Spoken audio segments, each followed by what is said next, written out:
긴 시간 동안 하고 있는 그 분들이 좀 어떻게 하면 외롭지 않게 싸울 수 있을까, 어떻게 하면 그분들이 외롭지 않을 수 있을까라는 그 고민은 계속 필요한 것 같아요. 그래서 이제 그렇다면은 희망버스는 앞으로 어떻게 해야 될지 이 얘기는 사실 앞에서 너무 많이 해주셨고 저는 잘 모르겠어요. 어떻게 해야 될지. 뭐 이렇게 해야 된다 저렇게 해야 된다 말하는 건 너무 이렇게 부담스러운 일이잖아요. 하지만 이제 좀 그냥 드는 생각은 이렇게 희망버스에 탔었던 한 대학생분이 이렇게 그런 말씀을 하셨다고 해요. 자기는 희망버스 안 탔, 혹시 희망버스에 안 탔더라면은 이렇게 토익 점수 조금 더 잘 나오고 시험 점수 조금 더 잘 나왔겠지만 지금처럼 재밌게 살고 있지는 않을 것 같다는 말씀을 대학생 분이 하셨다고 해요. 그래서 그 얘기 듣고 좀 되게 많이 감동했었거든요. 물론 이번 희망버스 굉장히 큰 힘이 모여서 굉장히 큰 일을 이뤄낸 게 맞다고 생각하지만 좀 그렇게 모인 커다란 힘에 이렇게 너무 취해버리면 안 되겠다는 생각이 이렇게 앞에 김혜진 씨가 계속 말씀하신 것처럼 그런 생각이 들면서 물론 이렇게 뭔가 커다란 사건이 터졌을 때 혹은 커다란 불꽃이 일었을 때 그 결과가 바로 나올 수도 있지만 그렇지 않을 수도 있는 거잖아요. 예를 들면 2008년 촛불 때 그렇게 불타올랐던 사람들 다 어디로 사라졌냐라고 사람들 많이 얘기하지만 대학생들 만나보면은 대학생분들이 2008년 촛불 때 나갔던 얘기를 굉장히 많이 하신다고 해요. 그 경험을 간직하고 계신 분들은 지금도 다 있고 그분들은 그분들 나름대로 무언가를 계속 해나가고 있는 거예요. 그래서 좀 이렇게 조급하게 급하게 생각하지 말고 이번 희망버스를 통해서 인생이 바뀌어버린 아까 말한 것처럼 더 좋은 점수 대신 더 재미난 삶을 살게 된 그 분처럼 혹은 이렇게 뭐 계속 희망버스에 안 갔다면 운동을 그만뒀을지도 모르는 저나 제 주변에 있는 활동가들처럼 희망버스라는 경험을 통해서 조금 다른 인생을 살게 된 사람들이 그러한 경험들 그리고 희망버스로 인해 생겨난 바뀐 생각들을 공감하고 서로 나누는 자리가 조금 더 필요하지 않을까라는 생각이 들면서 그렇게 사람들이 모이고 사람들이 만남으로써 조금씩 변해 나가고 서로 변화시키려고 이렇게 하지 않아도 닮아가는 이 현상 우리가 알게 됐다는 게 좀 희망버스의 가장 큰 성과가 아니었을까라는 생각이 들면서 제가 준비한 얘기는 여기까지입니다. 감사합니다.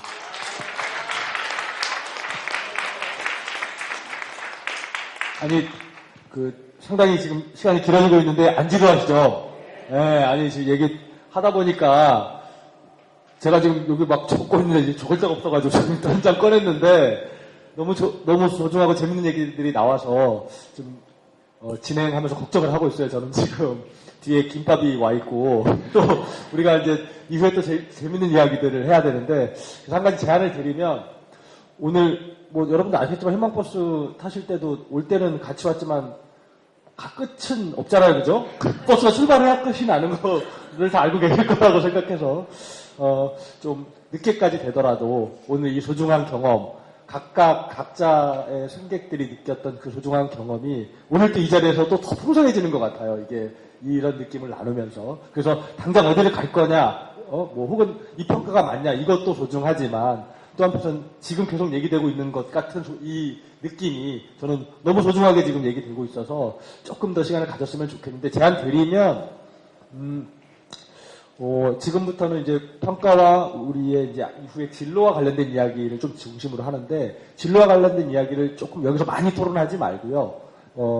일단 여기에 계신 분들과의 토론 평가와 그리고 이후 진로에 대한 이야기, 여기 이제 앞에 계신 우리 조명지 동지 얘기하실 텐데, 이거 하고, 그 다음에 질문과 의견들 받고요. 4부에서 또 여기서 못한 그 진로와 관련된 고민들은 각자가 한 분도 빠지지 말고 이야기를 하는 시간을 이렇게 좀 가지면서 4부는 더 풍성하게 채워지면 좋지 않을까 이런 생각이 들어서 요 앞으로의 시간은 7시 반 정도, 지금 7시 한 3분 정도 됐는데요. 앞으로 한 20분 안쪽에서 조금 더 진행하고 그리고 식사 시간 갖고 그리고 맨 마지막에 저희들이 진로와 관련된 이야기 여기 참가하신 모든 분들이 다 자기 마음속에 있는 이야기들 좀 하는 것으로 했으면 좋겠는데 괜찮으시겠어요? 예, 그러면 우리 조명지 동지 우리 기획단에서 정말 많은 아파가지고 거의 병원에 실려갈 뻔도 많이 했고 뭐 잠 못 자고 이 시간 같이 해주셨는데 같이 느꼈던 평가에 대한 고민과 그리고 제안과 이 얘기 박수로 맞이하겠습니다. 네, 저는 어떤 부문의 평가라기보다는 이제 제가 그 기획단에서 쭉 이렇게 같이 하면서 저는 이제 희망버스의 과정을 뒤돌아보면서 이제 여러 가지 토론들을 지금 나누고 있는데요.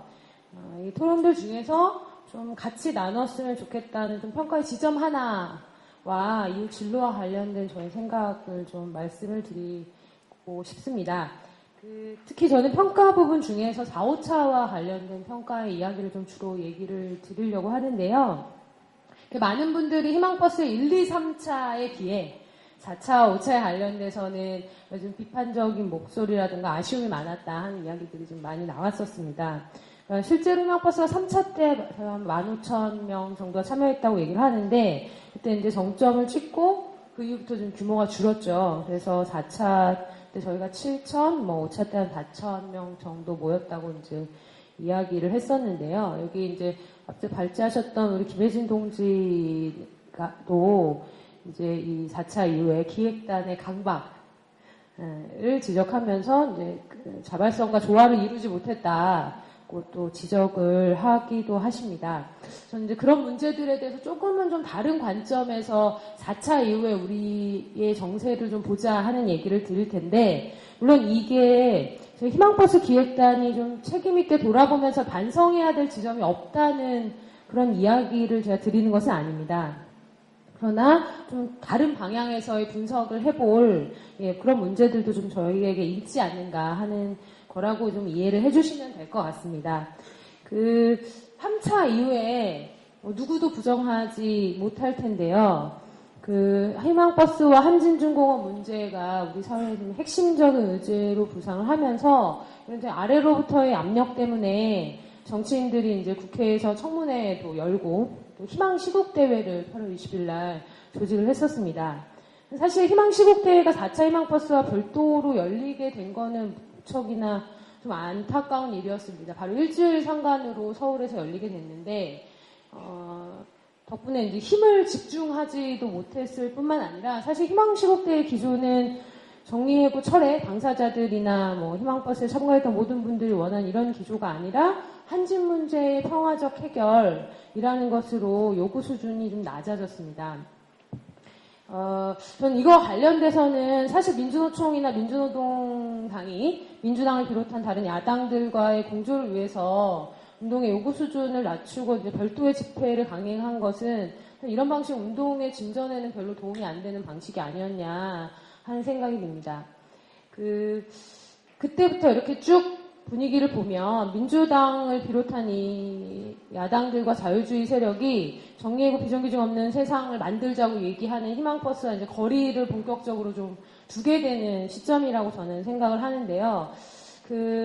이 자유주의 세력이 희망버스의 압력에서 비켜서서 좀 이렇게 비끼면서 국회 내의 활동과 시국대회로 사실 한진 문제를 좀 일단락 지으려고 했고, 이게 대회가 이제 별도로 열려지면서 사실 그런 기회를 열어준 꼴이 되기도 했습니다. 네, 그런 점에서 사실 돌아보면, 당시에 각각 이제 김혜진 동지 그런 얘기 하셨는데, 희망버스 기획단이 많은 노력을 같이 했었는데, 같이 하려고 하는 노력을 하지 않았던 것은 아니지만, 좀 더 노력을 사실 기울였어야 하는 게 아닌가 하는 고민도, 아쉬움도 좀 들기도 합니다. 여러분들 기억하시겠지만 이쯤 이제 김기현 씨나 김대현 씨 같은 사람들이 나서서 자본주의에서 정의해고 처리가 가능하냐, 희망버스 불가능한 얘기를 하고 있다 하는 이제 얘기들을 하는데, 이것도 마찬가지로 이제 희망버스가 급진적 정치로 나아가려고 하는 가능성을 차단하고 그 안에서 이제 자유주의, 개혁주의 세력과 좀 더 급진적인 문제의식을 하는 이런 것들 자꾸 끊임없이 좀 나누려고 하는 이런 분위기가 형성이 되죠. 그러니까 상층 정치에서 희망버스가 사라지자 정부의 탄압이 희망버스에 아주 집중됐습니다. 이런 상황에서 시민들의 참여는 더욱더 어려워질 수밖에 없었던 거고, 그러면서 점차 이제 조직대우의 비중이 늘어나게 됩니다. 그래서 많은 분들이 특히 이제 희망버스의 굉장히 중요한 점으로 이 시민들이, 자발적으로 참여한 시민들이 함께 했다는 것을 이제 드는데, 그러면서 이제 4차, 5차의 아쉬움이 큰 거죠. 대열도 줄었는데, 같이 했던 시민들이 보이지 않네? 이제 이런 이제 상황이 이제 되게 된 것이죠. 5차도 마찬가지였습니다. 야당들이 희망버스와 거리를 두면서 이제 권고안을 내기도 하고, 국회에서 협상을 통해서 문제를 해결하려는 상황이 이제 벌어지자 시민들의 한편에서는 뭔가 해결이 되는 것 같다. 조금 기다려보자. 또 한편에서는 정부가 경찰을 앞세운 이제 탄압으로 이제 위축이 되는 이런 상황에서 시민들이 더더욱이나 더 쉽게 참여하지 못하는 조건이 만들어졌었던 것이죠. 그래서 저는 4차 이후에 시민들의 자발적인 참여가 줄어든 것은 단지 이제 과도한 기획단의 문제, 라기보다는 저는 당시에 이제 이런 정치적인 상황과 정세, 이런 것들을 좀 봐야 한다. 그러지 않으면 우리가 너무 좀 일면적이고 협소한 분석을 좀 내릴 수 있다. 제가 이런 얘기를 드리는 거는 민주당이나 이런 정당이나 자유주의 세력하고 우리가 연관 맺으면 안 된다 하는 무슨 순수주의적인 태도를 취해야 된다고 좀 얘기를 드리는 것은 아닙니다. 저는 그런 사람들도 희망버스에 같이 했다는 것은 바로 우리가 정말 옳다 하는 것을 저는 보여주는 증거라고 생각을 합니다. 물론 저는 우리가 민주당이나 자유주의 세력과 어떤 태도를 함께 취해야 하는가, 각각 1부부터 사실 이 문제의식이 계속 나왔었던 건데요. 김규양 선생님도 그런 얘기 하셨고, 문재원 소장님도 이제 그런 얘기를 하셨는데, 이것도 굉장히 중요한 저희의 토론거리라고 생각을 하는데, 저는 이 문제보다는 이후 진로와 관련된 얘기를 드리려고 하는 건데, 제가 왜 이 4차 이후의 정치 상황을 이렇게 길게 말씀을 드리냐면, 이게 이제 이후의 진로와 관련된 문제와도 좀 연관이 있기 때문입니다. 근데 많은 동지들이 좀 우려를 하시는 바가 있다고 생각해요. 이후에 희망버스의 진로를 고민하면서 희망버스가 굉장히 자발적으로 시작된 운동이었는데 뭔가 소수의 따옴표 기획단이라는 사람이 몇몇 사람들이 좀 더 열심히 했다는 이유로 우리 이제는 여기입니다. 이제는 저기입니다. 방향을 꽂고 깃발을 꽂고 나가자. 이렇게 얘기한다고 이게 과연 운동이 될까? 이게 사람들의 자발성을 해치는 것은 아닐까 하는 이런 고민이 드는 것이죠. 바로 그런 고민 그런 고민을 하는 동지들은 바로 이제 4차, 5차 이후에 왜 사람들이 줄었을까? 혹시 그런 이유 때문은 아니었을까 하는 이제 고민을 저는 하고 있는 것이라고 생각을 합니다. 그래서 제가 말씀을 드리고자 하는 것은 사실 4차 이후 규모가 준 것을 저는 그래서 단지 이렇게 일면적인 문제로 우리가 설명할 수 없고 희망버스의 운동이 커지고 이게 사회적 압력이 커지면서 벌어졌던 여러 다양한 정치적 상황들과 연관돼서 우리가 이것을 이해해야만 좀 올바로 해석할 수 있다고 생각을 합니다. 우리가 그렇게 올바로 해석을 할 때 이후의 진로 문제와 관련돼서도 희망버스가 방향을 제시하는 것이 결국 자발성을 해치는 것이 아니다 하는 점을 저는 좀 명확하게 이해할 수 있다고 생각을 합니다. 김혜진 동지가 이후 진로를 이제 제안하면서 이제 다양한 변주로 좀 희망버스가 퍼져보자 하는 제안을 하셨습니다. 저는 이제 지금 많은 곳에서 자발적 연대 흐름이 이제 있는데요. 정말 너무나 좋은 일이고, 우리 여기 모였던 모든 사람들이 자신의 자리에서 어떻게 연대 운동을 보다 확대하고 확산할 수 있을까를 고민하고 또 노력을 기울여야 한다고 생각합니다. 그러나 저는 그것이 희망버스의 진로의 단은 아니어야 한다고 생각을 합니다. 저는 희망버스가 많은 사람들에게 희망이 될 수 있었던 이유, 가장 중요한 것은 정말 연대가 필요하다고 생각하는, 우리가 정말 같이 모여야 한다고 생각하는 이 수많은 전국에 있는 사람들을 하나로 결집시켰다는 점입니다. 즉 우리의 힘을 하나로 모았다는 점입니다. 전 이렇게 우리가 집중된 힘으로 힘을 모으고 마음을 모아서 집중된 방식으로 싸웠기 때문에 희망버스가 전국적 의제가 될 수 있었고 그 힘을 발휘할 수 있었다고 생각합니다. 저는 이것이 우리가 이렇게 힘을 모으자고 얘기하는 것이 결코 자발성과 배치되는 것이 아니다. 이야기를 하고 싶습니다. 그런데 많은 분들이 얘기하시는 것처럼 저는 희망버스가 쌍용차로 가서 정리해고와 죽음을 막는 새로운 희망을 만들었으면 좋겠습니다. 그런데 쌍용차는 사실 이명박 정부가 초반에 경제위기가 막 시작될 쯤 벌어졌던 추쟁이었는데요. 이명박 정부가 쌍용차에서 정리해고를 완성하고 나서 이제 금호타이어, 한진중공업 등에서 정리해고가 이어지게 되잖아요. 어찌 보면 쌍용자동차는 이명박 정리해고 정책의 저는 본류가 아닌가라고 생각을 합니다. 이 때문에 많은 사람들이 정리해고하면 쌍용차를 떠올리고 있는 것이고 그 희망버스 투쟁 이후에 정리해고 문제에 대한 공감대가 높아진 속에서 이제는 쌍차를 가야 한다 하는 말이 저는 자연스럽게 터져 나오고 있는 것이라고 생각을 합니다. 제가 이런 말씀을 드리는 건 옆에 쌍용자동차 동지학 와 계셔서 잘 보이려고 하는 얘기가 아닙니다. 제가 그 재작년에 한진중공업에서 막 정리해고가 막 터져서 노조가 이제 싸움을 벌이고 있을 때 그 부산의 한진중공업에 간 적이 있었습니다. 그때 이제 그 배신적 타협으로 노동자들의 등에 칼을 꽂았던 이 최길용 집행부가 그 위원장이 있었을 때였는데 워낙 투쟁을 지지부진하게 하니까 투쟁이 길어지고 노동자들이 막 요구를 했습니다. 아니 왜 이렇게 싸우냐? 이렇게 싸워가지고 우리가 이길 수 있냐? 좀 제대로 싸워봐라. 그때 저는 지금도 잊을 수가 없습니다. 그 최길용 지회장이 그 연단에 나와서 쌍차를 봐라. 쌍차처럼 싸우면 고립되고 패배한다. 이런 얘기를 하는 것을 제가 지금도 기억이 생생합니다. 즉 쌍용자동차가 주는 트라우마가 저는 있다고 생각합니다. 이건 무슨 죄책감의 문제가 아니라 저들이 뭐 조장한 공포이기도 할 거고 우리가 넘지 못한 벽에 대한 안타까움이기도 하겠지만 쌍용차처럼 전거파업 필요하지. 그런데 해서 저렇게 전국적 연대 말이 좋지. 필요하지. 그게 되겠어? 하는 트라우마가 우리 내에 있다는 것이죠. 저는 희망버스의 가장 중요한 의미가 있다면 그것은 바로 이런 전국적 연대가 가능하고 또 이것을 통해 우리가 승리할 수 있다는 점을 저는 보여준 것. 바로 그것이 희망버스의 가장 중요한 의미이자 성과라고 생각합니다.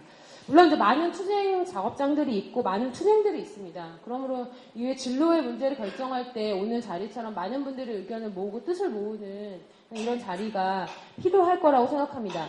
그러나 가장 중요한 것은 흩어져서는 안 된다. 우리가 이렇게 모은 힘, 사회적 연대, 관심 이런 힘들을 모으는 것. 그래서 희망버스가 빠른 시간 내에 6차 희망버스로 다시 힘차게 출진하는 것. 그것이 저는 우리의 진로여야 한다고 생각합니다. 감사합니다.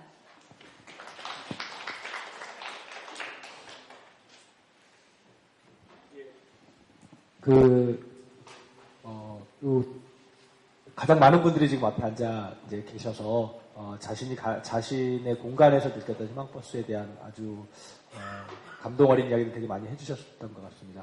일단 아까 말씀드린 것처럼 제안드렸던 것처럼 뭐 궁금한 거 발제하신 분들이나 각자의 영역에서 얘기하셨던 분들에게 질문하고 싶으신 것 쭉 받아서 얘기 듣고 그리고 우리의 이후에 대한 바람과 제안은 같이 묶어서 여기 참가하신 모든 분들이 함께 나누는 시간 갖도록 하겠습니다. 오늘 지금 나왔던 얘기들에 대한 질문이나 궁금하신 거 있으면 받도록 하겠습니다.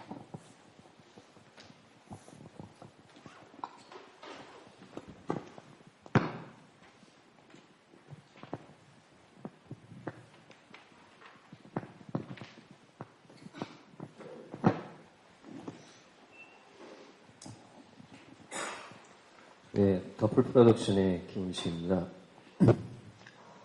김혜진 발제자님께 좀 질문과 의견을 좀 드릴까 하는데요. 희망버스에서 나타난 특징 중에 하나가 또 국제적인 연대도 굉장히 중요한 부분이었다고 좀 생각이 됩니다. 매사추세츠 공대의 노엄 촘스키의 지지의 서명도 있었고, 또 뭐 독일 대통령도 연대 성명도 있었고 그런데 그런 여러 가지 이제 국제적인 연대 활동이나 그런 모습들도 다양하게 전개됐던 걸로 알고 있는데요. 기획단에서 파악하고 있는 그 부분에 대해서 좀 소개를 좀 부탁드리고요. 좀 의견은 저는 한국과 일본의 비정규직 연대가 굉장히 중요하다고 보고 있습니다. 한국의 비정규직 문제는 거의 일본의 비정규직 문제를 그대로 답습하고 있는 그런 현상을 보여주고 있는데요. 일본에서 파견법이 85년도에 이제 제정이 되면서 한국도 IMF 위기 때 이제 파견법을 만들게 되고 일본이 사내하청의 위장도급을 이제 만연하게 되면서 한국도 그거를 또 답습하게 되고 지금 일본이 젊은 층의 비정규직이 한 70%에서 80%를 넘어가고 있거든요. 결국은 한국도 그런 방향으로 가지 않을까 전망도 되고요. 지금은 거의 노동의 세계화, 그러니까 노동의 세계화라는 말이 좀 이상한데 노동의 다국적화, 그다음에 자본의 다국적화로 가면서 책임의 주체들을 서로 혼합시켜가면서 대응을 흐트리는 그런 방식으로 나가고 있거든요. 결국은 한국도 그러한 자본으로 이 모순들을 이제 만들어내지 않을까 싶은데요. 그 희망의 버스와 관련해서 그런 이제 국제적인 연대 앞으로 전망도 좀 듣고 싶고 개인적으로 좀 의견이 있으면 그것도 좀 한번 좀 듣고 싶습니다.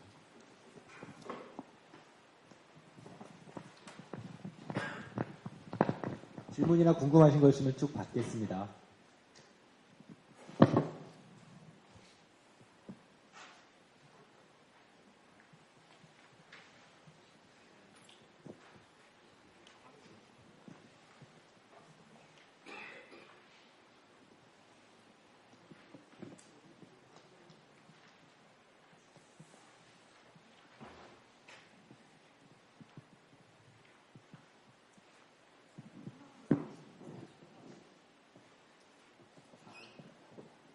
이게 더 없으시면 배고프신가 보다. 저도 배고프거든요. 방금 말씀하신 한진에서 국제연대 아마 우리 신문이나 이렇게 통해서 보셨을 텐데 얼마나 많은 국제연대가 있었는지 그것도 굉장히 중요한 힘이었는데 그거 좀 자세하게 설명해 주시고 그리고 일본의 비정규직화가 지금 한국에 그대로 답습하고 있고 이게 전 세계적인 초국적 자본의 동향으로 나가고 있는데 국제연대가 앞으로 어떻게 돼야 될 건지에 대한 고민을 우리 김혜진 동지에 듣겠습니다. 처음에 희망버스 할 때는 정말 말 그대로 그냥 몇 사람들이 모여서 이렇게 잘해보자 이렇게 생각을 했었기 때문에 국제연대 이런 거 잘 꿈도 못 꿨습니다. 근데 어느 날 한 분이 자원봉사를 하시겠다고 띡 찾아오셨어요. 근데 그분은 정말 희망버스가 한 50명 앉아갖고 일하는 줄 알았답니다. 근데 딱 와보니까 2-3명 앉아갖고 전화를 막 열심히 돌리고 있어서 다들 어디 밖에 나갔나? 이렇게 생각을 했답니다. 그래서 본인은 할 일이 없이 이제 봉투에 풀만 붙이는 거 하면 되는 줄 알았다는데 실은 그분이 알고 보니 이제 국제연대통이셨던 거죠. 그래서 일단 그분을 중심으로 이제 몇 분이 좀 함께 모이고 몇 가지 행사에 대한 기획들을 하기도 했습니다. 이제 가장 대표적인 게 그 한진의 수빅공장 관련한 문제였는데요. 수빅공장이 워낙 죽음의 공장 킬링필드라고 이름이 붙을 만큼 굉장히 심각한 수준의 산재가 벌어지고 있는 곳이었고 그래서 그 수빅공장의 문제도 필리핀 안에서 굉장히 심각한 문제가 되고 있었고 필리핀 내에 이제 인권위원회나 이제 그거를 다루는 이제 정당의 대표나 뭔지 이런 사람들도 계속 문제가 제기되고 있는 중이었습니다. 그래서 원래 처음에는 그곳에 이제 정치인 한 분을 야심차게 초빙해서 같이 이제 토론회나 이런 것들을 해보려고 했는데 그렇게 그러니까 비자 문제가 중간에 걸려서 쭉 확대시키지 못했습니다. 대신에 그 필리핀 수빅 공장에 다녀오셨던 분들의 어떤 그 연대나 상황에 대한 이제 기고나 이런 것들을 함께 조직하는 활동을 했었습니다. 그리고 이제 또 한편으로는 이 희망버스 참여자 특히 3차 이후에 많은 분들이 이제 희망버스에 대한 국제적인 연대와 참여를 좀 조직을 해보자 이런 고민들을 갖고 계셨고요. 근데 이제 그런 구체적으로 참여가 조직이 많이 된 거는 주로 일본에서 오신 분들이 좀 이렇게 그 집단으로 함께 참여를 하시기도 하셨고 특히 이제 일본의 경우에는 직접 참여를 하셨을 뿐만 아니라 이제 일본에서 프로그램을 만들면서 이제 한진 동지들을 별도로 초빙을 하기도 하셨습니다. 그래서 그 그러니까 희망버스 기획단, 한진 정투위 그리고 가대위 이렇게 해서 이제 그쪽 프로그램에 함께 참여하시고 그래서 한진 투쟁 상황도 같이 설명을 하셨고 그래서 이분들이 6차 때는 반드시 가겠다 이런 결의를 다 하고 실은 비행기표까지 다 끊어놓으셨습니다. 근데 저희가 이제 6차 희망버스를 못 가는 바람에 그래도 좀 함께 한진 문제에 연대하는 의미로 한국에 다시 오셨습니다. 그래서 오시고 이제 그 부산에도 들르시고 쌍용 자동차도 방문하고 그리고 이제 비정규 없는 세상 만들기 네트워크와 함께 이제 같이 공동의 세미나도 하면서 이제 이후 비정규직 운동에 대한 전망과 공동의 교류에 대한 고민들을 좀 함께 나누기도 했습니다.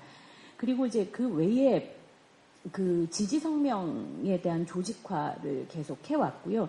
앞서 말씀드렸던 것처럼 이제 금속노조의 국제 담당하시는 동지와 그리고 희망버스에서 이제 고민을 하고 계시는 분들을 중심으로 해서 국제적인 지지 성명을 계속 조직해왔고 그리고 4차 때에는 이제 외신 기자들을 대상으로 하는 이제 별도의 조직 사업도 있었습니다. 그래서 그때는 이제 외신 기자들만을 대상으로 하는 별도의 기자회견을 조직을 했었고요.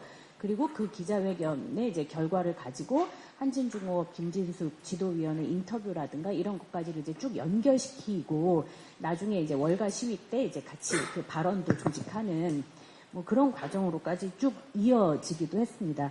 그리고 이제 가장 국제연대에서 좀 의미 있었다고 볼 수 있는 것 중에 하나는 영화인들의 행동이었죠. 사실 이거는 뭐 희망버스 기획단의 조직이라기보다는 영화인들이 자발적으로 만드셨던 흐름이긴 한데 부산 국제영화제에 워낙 많은 분들이 오시기 때문에요.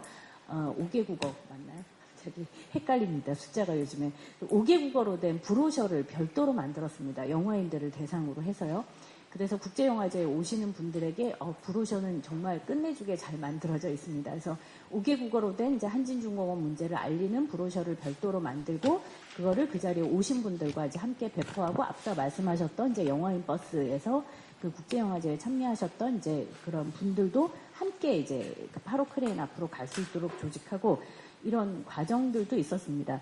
원래 이제 좀 야심차게 기획했었던 이제 그 필리핀 수비공장 문제를 다루셨던 이제 그분 월든벨로를 이제 초청하는 문제라든가 뭐 이런 게 사실 성사되지 않았던 것에 대해서 이제 한두 가지 아쉬움들이 있긴 하지만 워낙 좀 어려운 조건에서 한두 분이 거의 몸품과 발품을 팔아가면서 이제 그 활동을 하셨고요. 특히 희망버스와 관련한 각종의 자료들을 이제 영문으로 번역해서 영문뿐만 아니라 여러 가지 언어로 번역하신 것도 실은 자발적으로 좀 많은 분들이 함께 하셨습니다. 예를 들면 이제 트위터에 이번에 이런 걸 번역해서 올려야 되는데 함께 해주실 분 이러면 이제 여기저기서 이제 저요 하셔갖고 이거를 이렇게 똥강 내서 같이 이제 나눠서 번역을 하고 그거를 같이 묶어갖고 이제 보내고 하면서 주로 이제 외신들하고 이제 외국에 있는 노동단체들에게 한진중공업의 상황을 쭉 알리는 그런 작업들도 쭉 진행을 해왔습니다. 그래서 이제 이런 과정을 통해서 한진중공업 문제가 좀 많이 알려지고 그것에 대한 국제연대도 좀 가능했던 것 같다라는 것입니다.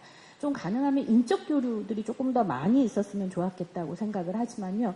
이번에 그 일본 노동자 동지들과의 교류를 통해서 특히 이제 파견법 비정규직 문제 정리해고로 고통받는 이들의 어떤 특히 이제 일본에서 오셨던 분들 중에는 파나소닉 이제 뭐 투쟁하셨던 분들이나 이렇게 직접 파견법에 맞서서 투쟁하셨던 동지들이 또 함께 해오셨기 때문에 이런 투쟁하는 노동자들 간의 연대가 이후에 조금 더 확장되는 것은 좀 의미가 있을 것 같다 이런 생각이 듭니다. 그리고 이제 한일연대와 관련해서 아까 이제 말씀을 하셨는데요. 사실은 우리나라가 일본의 파견법을 굉장히 많이 따라가고 있었습니다. 최근에는 일본에서는 이제 파견법 개정 문제들을 많이 이야기를 하고 있긴 하지만 그러나 이제 그 일본 안에서도 이 파견법을 다시 파견법으로 인한 폐해가 엄청나게 많이 드러나는 것 때문에 문제가 제기되고 아키하바라 살인 사건이나 또는 파견촌 문제나 이런 게 문제가 되면서 이후에 이제 이 파견법을 어떻게 다시 변화시켜 나갈 것인가에 대한 운동적 흐름이 많이 있었지만 실은 그게 우리가 생각하는 온전한 의미의 파견법 개정으로 아직 이루어지지 못하고는 있는 것 같습니다. 그런데 이제 우리나라는 거꾸로 파견법이 그 일본이 가장 극악했던 시절에 가능했었던 그런 제조업에까지 파견을 허용하는 방향으로 지금 파견법 개혁안이 계속 제출되고 있고 그게 이제 세계적인 대세다 뭐 이렇게 이야기를 하고 있기도 합니다. 그런 점에서 이런 이제 국제적으로 자본들이 법을 개혁해 나가고 그것에 맞서는 어떤 연대가 벌어지는 양상과 관련하여 우리가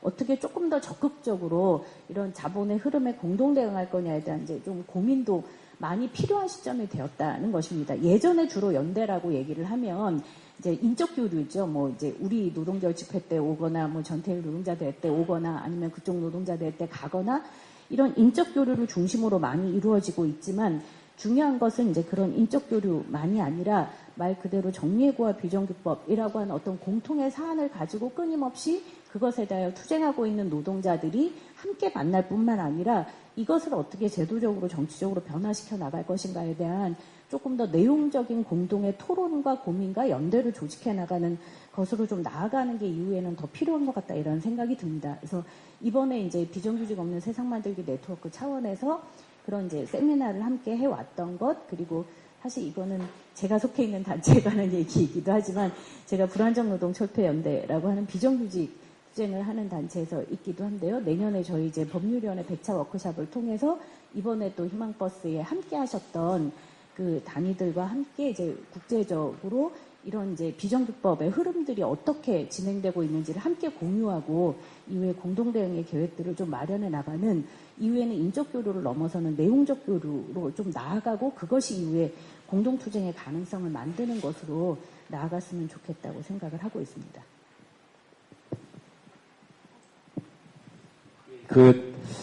아까 플로어에서 얘기해 주실 때 저는 사실은 되게 좋은 느낌을 받았거든요. 왜냐하면 아마 우리 한국에서 만들어진 투쟁 중에서 이렇게 국제연대와 국제적 지지와 관심을 끌었던 싸움이 없을 정도로 굉장히 많은 이제 국제 관심을 끌어냈잖아요. 저는 지금 쌍용자동차 희망텐트촌을 하는 거 보면서 사실은 한국의 자본이나 이명박 정부가 나서서 해결해야 될 문제도 있지만 또 한편에서는 인도의 마힌드라 자본이 또 소유하고 있고 해서 이런 문제들에 대해서 이번 희망버스에서 만들었던 그런 연대, 국제적 이런 지지와 연대의 힘이 또 옮겨가고 이렇게 가면서 이런 문제들을 사회적 압력이나 국제적 압력과 그리고 국제 연대를 통해서 풀면 참 좋겠다 이런 느낌이 들어서 한편으로는 여기 기획단에 계신 동지들이 방금 얘기하신 걸 좀 정리하는 것도 좋을 것 같아요. 국제연대의 그런 자료들 그동안 해왔던 것이 유실되지 않도록 그게 다 이후에 우리에게 굉장히 소중할 것 같아서 좋은 제안 주셔서 너무 감사하다는 말씀 드리겠습니다. 예. 네.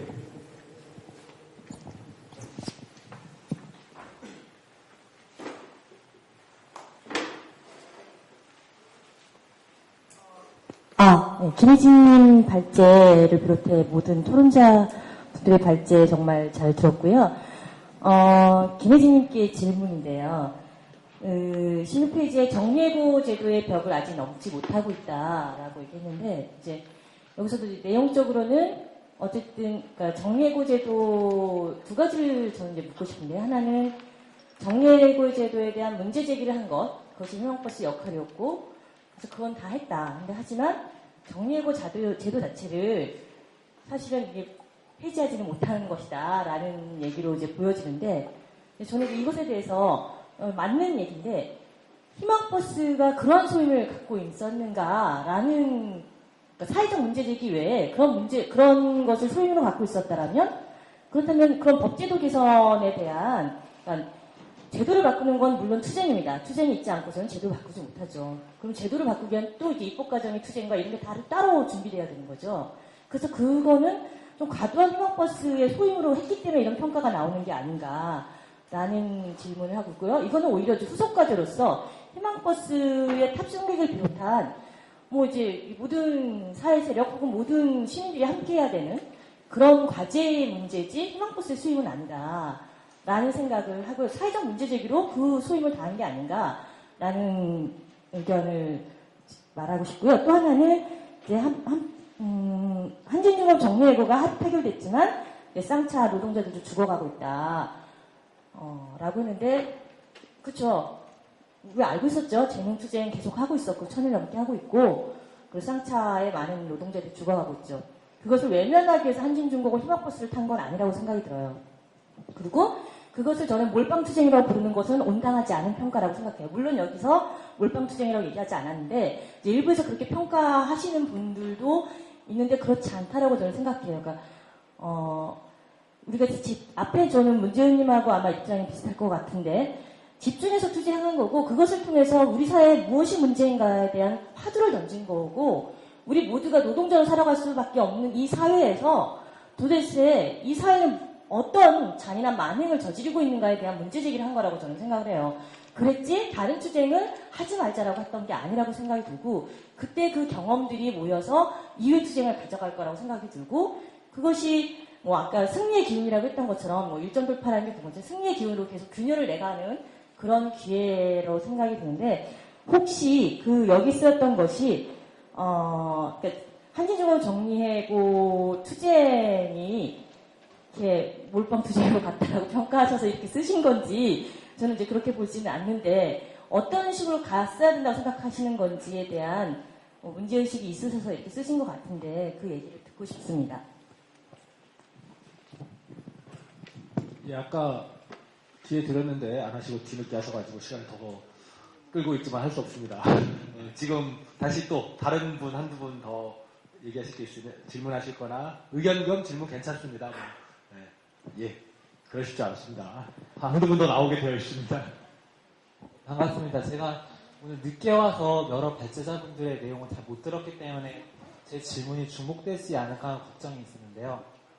저는 대학생이고 이번에 희망버스에서 한 번 빼놓고 4번 다 참가했습니다. 근데 4번 동안 하면서 가장 궁금했던 거는 이제 민주노총 활동가들의 태도에 대해서 굉장히 궁금한 게 많았었는데요. 그러니까 왜냐하면 버스 tas을 때 민주노총 버스 안에서 활동가가 하시는 말씀이 민주노총 노동운동은 이제 망했다고 하시면서 이제 여러분들이 이제 희망버스 시민분들이 자유롭게 오셔가지고 한지 문제를 해결해야 된다고 말씀하셨습니다. 그때 보면서 저는 굉장히 의아했고 또는 또 이제 2차 때부터 처음 참가했었는데 2차가 사실 굉장히 힘들었어요. 그리고 그 이제 경찰이랑 투쟁하면서 그 방식도 되게 안타까웠고 그래서 거기에 대해서 문제 제기를 하니까 이제 막 자신들이 책임은 안 쓰고 이제 막 송경등 시인이 잘못했다 이러면서 우리는 이제 평가회에 가서 문제 제기를 하셔야 되지 않나 이러니까 우리 귀찮아서 안 간다 막 이러시더라고요. 그래서 이게 농담인지 진담인지 구분이 안 갔어요. 그래서 이런 생각하면서 또 계속 희망버스 참가하면서 느꼈던 건 이런 게 개인적인 활동가들 의견이 아니라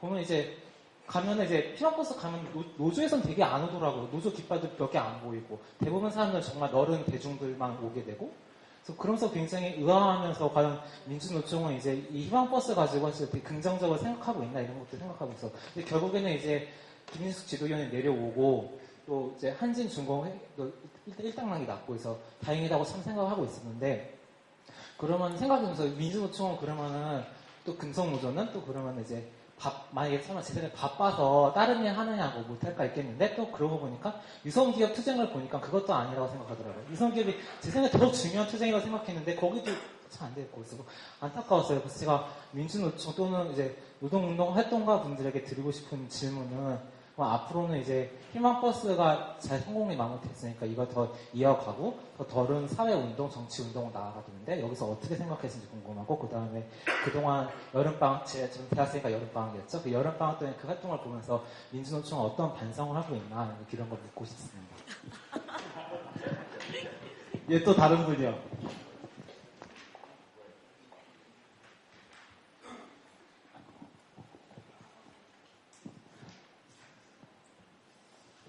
주저하지 말고 얘기하셔도 됩니다. 뭐 기왕 늦어졌어요.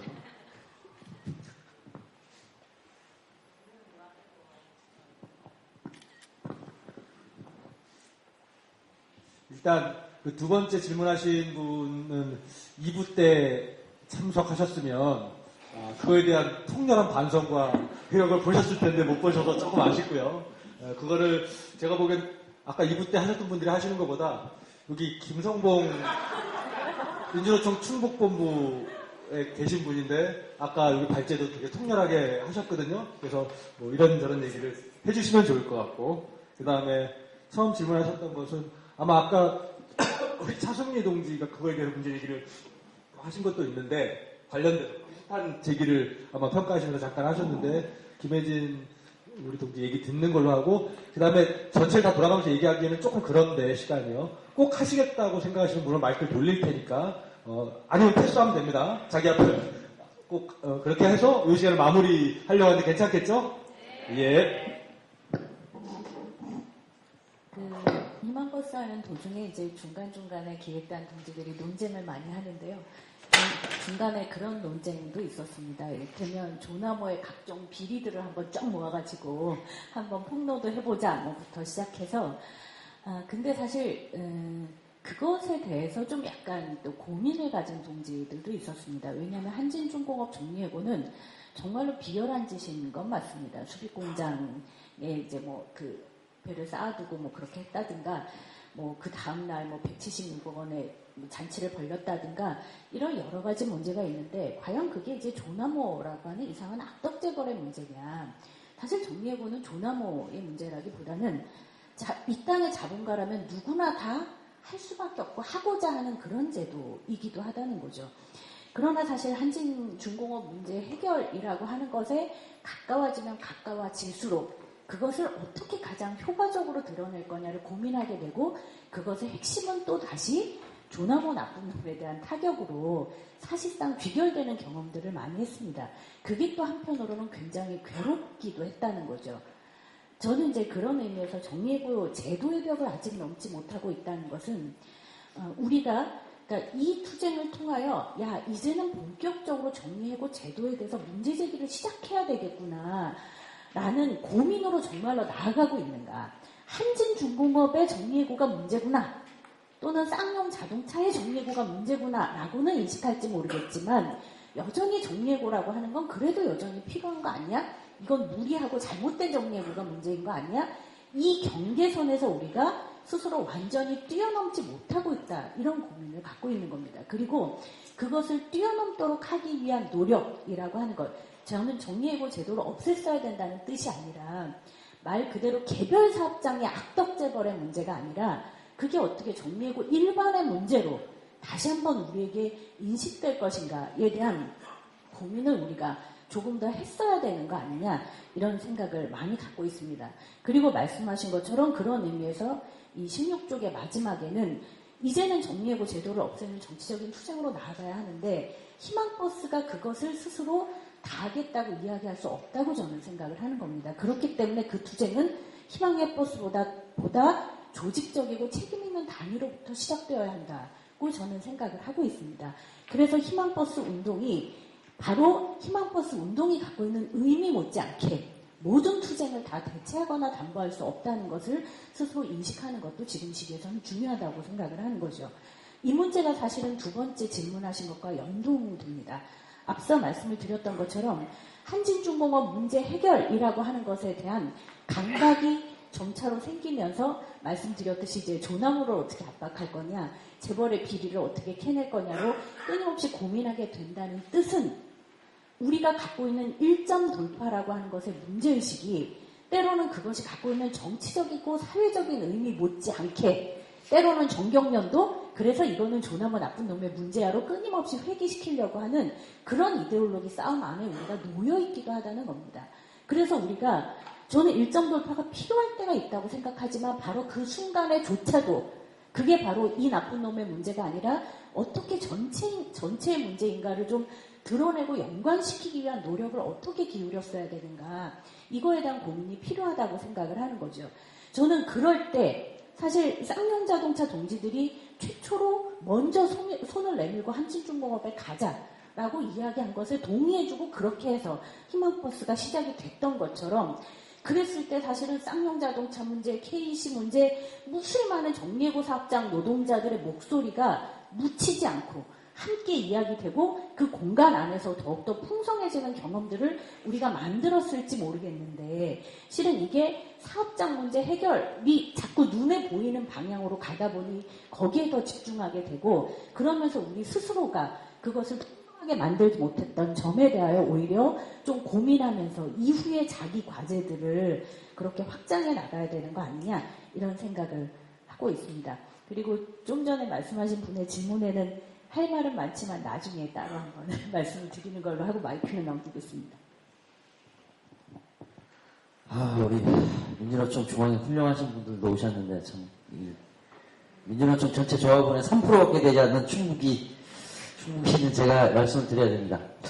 워낙 제가 막 까대는 스타일이라 뭐 여러 불편하신 분들도 계실 텐데 일단 저는 희망버스 2부에서도 나왔지만 희망버스가 경직되어 있던 노동자 활동에 굉장히 노동자 활동가, 노동자 간부들에게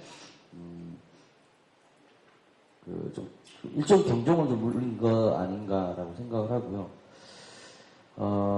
저 또한 이런 거죠. 그 한진중공업을 한번 내려가려면 민주노총 충북 본부에서도 주말에 개별적으로 가든가 뭐 이렇게 해야 됩니다. 근데 충북은 유성기업 아까 말씀하신 유성이 또 충북에 있습니다. 그죠? 주말에는 토요일날은 금요일 저녁에 유성기업을 그 농성장을 들어가면 일요일날 나옵니다. 네, 그래서 정말 주말 없이 살았던 것 같아요. 희망버스 있는 날은 부산을 가고요. 이런 과정을 통해서 저는 아까 그런 얘기를 하셨던 민주노총 간부라고, 어떤 간부인지 모르겠는데 참 운이 없으셔가지고 참 안 좋은 간부를 만나신 것 같습니다. 저는 솔직하게 이렇게 말씀을 드립니다. 실제로 민주노총, 솔직히 그런 간부들이 있습니다. 예, 저는 없다고 부정하지 않겠습니다. 하지만, 이런 희망버스를 통해서 현장에서 노동자 간부를 시켜주지 않는, 노동자 집행부에서 임원들이 간부를 시켜주지 않는 활동가들도 많습니다. 왜냐하면 저 사람을 간부 시켜놓으면 위원장이 볼 때 피곤하거든요. 그런 사람들이 정말 현장에서 열심히 했습니다. 저는 이게 우리 노동운동의 희망이라고 생각합니다. 노동운동의 희망이 있어야 민주노총도 제대로 가는 거고, 저는 민주노총의 위기, 이코로 노동운동의 위기라고 생각하지는 않습니다. 근데 민주노총이 노동운동을 위기로 몰아넣고 있는 거죠. 민주노총이 어쨌든 노동운동에, 이렇게 적자인 것처럼 일단 보이는 거예요. 항노총은 아니잖아요. 그냥 솔직히 말해서, 최근 몇 년간. 민주노조 운동, 노동운동 그러면 민주노총입니다. 그래서 민주노총이 스스로 이렇게 오다 보니까 안 좋은 것도 실제로 있었잖아요. 열심히 한 것도 있죠. 안 좋게 된 것도 있습니다. 정말 최악으로 바닥까지 떨어뜨린 것도 있습니다. 그런 것들에서 노동운동 전체를 위기로 만든 거죠. 근데 저는 위기만 존재한다고 생각하지는 않습니다. 희망도 있다고 생각을 하고, 유성기업 얘기를 하셨지만, 실제로 유성기업은, 잘 싸우고 있습니다. 저희는 유성기업이 진다고 생각하지 않습니다. 혹자는 유성기업이 터지자마자, 상신 브레이크나 반려 마누라 케이시 예를 들면서 저기는 무조건 지는 싸움이다. 어떤 노조에서는 선거를 하는데 이러더라고요. 경선을 하는데 강성이 되면 유성기업처럼 직접 배치되고, 이렇게 오실 수 있다. 저쪽 되면. 아니, 대놓고 그렇게 선거운동을 하는 데도 있더라고요. 쓰레기죠. 쓰레기라고 저는 생각합니다. 하여튼, 근데 잘 싸고 있고요. 어업노조가 생겼는데 3분의 1밖에 안 됩니다, 아직. 어업노조가 가반수를 못 넘겼고, 이번 달까지 어업노조가 가반수를 넘기지 못하면, 사측에서는 어업노조에게 너네가 정리하고 첫째 대상이라고 협박을 할 정도입니다. 그래서 사측이 난리가 났고, 실제로 유성기업은 매출액 대비 인건비가 24%가 넘습니다. 충북에서 제일 높고요. 전국적으로 봤을 때 굉장히 높습니다. 24% 얼마 안 된 것 같지만, 실제로 10% 넘는 게 별로 없거든요. 그 정도로 해서 정리해고 대상자입니다. 내년에 정리해고를 하고 싶어 해요. 그래서 유성이 한진중공업의 투쟁이 승리하고, 이 투쟁을 바탕으로 전국적으로 정리해고 문제, 그리고 유성투쟁, 이렇게 쭉 가면은 아마 노동운동의 희망은 저는 있다고 생각합니다. 그리고 그 희망을 만들기 위해서 많은 사람들이 고생하고 있고, 그리고 그런 좋은 사람들을 자주 많이 좀 만났으면 좋겠습니다. 이상입니다. 예, 마이크 혹시 돌리시면서 한 말씀 더 하실 분. 예. 예, 희망버스를 준비하면서 민주노총에 있는 선배 한 분이 그런 고민을 하였습니다. 이렇게 문화재도 좋고, 이렇게 시민들과 함께 할 수 있는 그런 장도 좋은데, 이렇게 하면 끝나고 말이 나온다고 하더라고요. 무슨 말이 나오는데요? 이렇게 물어보니까, 그냥 대답을 좀, 즉각적인 대답을 회피하면서, 좀 씁쓸하게 뒷말이 좀 나온다, 이런 얘기 들으면서, 적절한 단어가 생각이 안 났는데, 온도차가 다 다르구나 싶은 생각이 들었습니다. 일반 시민들이 참여하는 것과 또 민주노총에서 정말 어쩌게 보면 생존이라는 정말 그런 어떤 상황 속에서 그걸 걸고 해야 되는 투쟁과 일회적으로 참여하는 시민들과는 아무래도 온도차가 크겠구나 싶은 생각을 하였습니다. 희망버스가 굉장히 좀 조심스럽지만 희망버스가 또 앞으로 계속해서 투쟁하시고 이렇게 나가실 때 시민 혹은 대중들과 어떻게 이렇게 만남의 접점이 되는 좋은 계기가 된 것 같은데, 앞으로도 여러 가지 투쟁 현장 속에서 그런 스킨십들을 더 늘려갔으면 하는 그런 바람을 전합니다.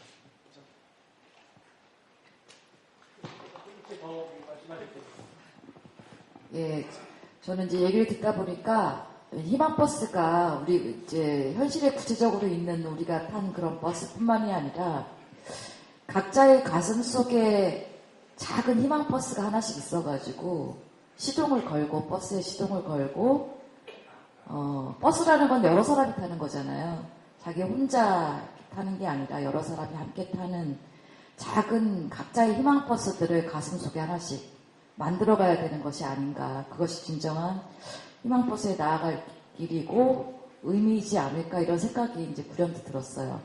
저는 영화하는 입장에서 영화가 가장 대중적인 장르이고 그동안 희망버스 안에서도 여러분들 영상물들을 봤지만 그리고 많은 사람들이 스마트폰으로 찍어서 이렇게 같이 공유하는 영상들 그리고 극장에서 보는 뭐 장편 영화 이런 거 다 할 것 없이 다 영화라고 할 수 있는데요. 그런 점에서 이제 그 모든 것들을 제가 뭐 조직하고 할 수는 없겠지만 일단 나 하나만이라도 잘하자. 일단 그런 생각으로 희망버스의 진로를 생각해 봅니다. 네, 저 원래 안 하려고 그랬는데 진짜 많이 배웠고요. 또 다른 희망버스에서 뵙도록 하겠습니다. 네. 사실 저는 딴 얘기인데 아까 말씀드렸던 것처럼 지금 농성 진행하고 있는 서울학생인권조례 문제 정말 너무 간곡하게 관심 가져주시고 지지해주시길 부탁드립니다. 지금 그 안을 갖고 회의가 진행 중인데 제가 계속 폰을 안 보고 트위터 보고 있었는데 완전 개판인 거예요. 막 성적지하 임신출사뿐만 아니라 지금 심지어 두발, 복장, 학생인권조례 자체를 무너뜨리려고 하는 그 교육위원들의 행태를 보자니 여러분들의 관심과 지지가 너무 많이 필요한 것 같습니다. 부탁드립니다. 저희 농성은 서울시청역 11번 출구로 나와서 있는 서울시의회 별관에서 진행하고 있으니까 지지방을 꼭 부탁드리고 긴 시간 동안 수고 많으셨습니다. 감사합니다. 예, 그래서 이렇게 해서 저희 3부요. 희망버스의 성과와 과제로 이후의 진로는 4부로 이어서 계속하면서 지금 힘차게 3부 마치고 4부로 이어갈 수 있도록 하겠습니다. 식사하실 건데요. 힘차게 3부 박수로 마치도록 하겠습니다.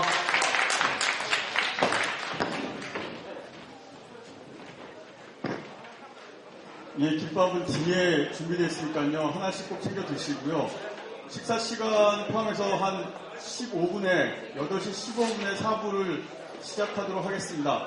그리고 바깥에 송영돈 시인 산문집이 나와 있으니까요. 꼭 한 권씩 구입해 주시면 고맙겠습니다.